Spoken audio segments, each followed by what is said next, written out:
mul olid puukad. Ma arvan, et kui ma olin kuskil keskkooli 10.–11. klass. Ma arvan, et see oli mingi aastal 76, kui ma näiteks sain need puukad.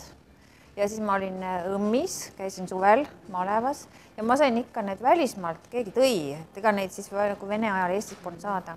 Need olid ikka tohutult moodsad, mingi nostalgia periood on. Mulle üldse tundub, et nagu igasugused vanad asjad või ammu hästi ära unustatud asjad on uuesti moodi tulnud. On aasta 2010. Meie esitame küsimusi. Mis on kotta? On ta jalanõu või midagi muud? On ta midagi tabamatut?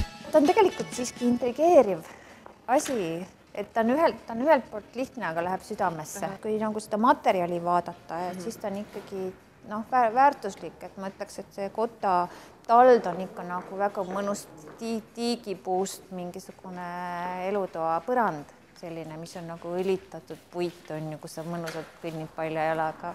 Kotta. Mida ta meiega teeb? Kuidas ta meile mõjub? Tunne on mõnus. Ma olen ju edev inimene, nagu te näete minu välimusest, näen alati hea ja elegantne välja. Vaadake, milline laknahk siin ikkagi peal on, et see ei ole niisama, see on ikka edev asi. Kotta. Kas ta muudab meie mõtlemist?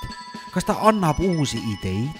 Tal võiks muidugi mingi nöör küljes olla, et võtta kotad jalast ära, siis viskad mingi, kes lolli juttu räägib ja siis saad kohe tagasi kerida, uuesti jalga panna. Ma arvan, et kui ennast üksildasena tunned, siis võid ikka öösel kaissuga võtta.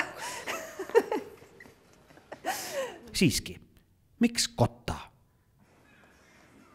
Muidu ma ei ole nii leplik inimene ja ma ei hakkaks kellelegi mingisugust mesijuttu rääkima ja ma hakkaks isegi kingi jalga panema, mis mulle ei meeldi. Aga siin pole nagu mingit küsimustki, täiesti omas elemendis. Et selles suhtes ikka ma arvan, et minust saab küll kõva kotamees.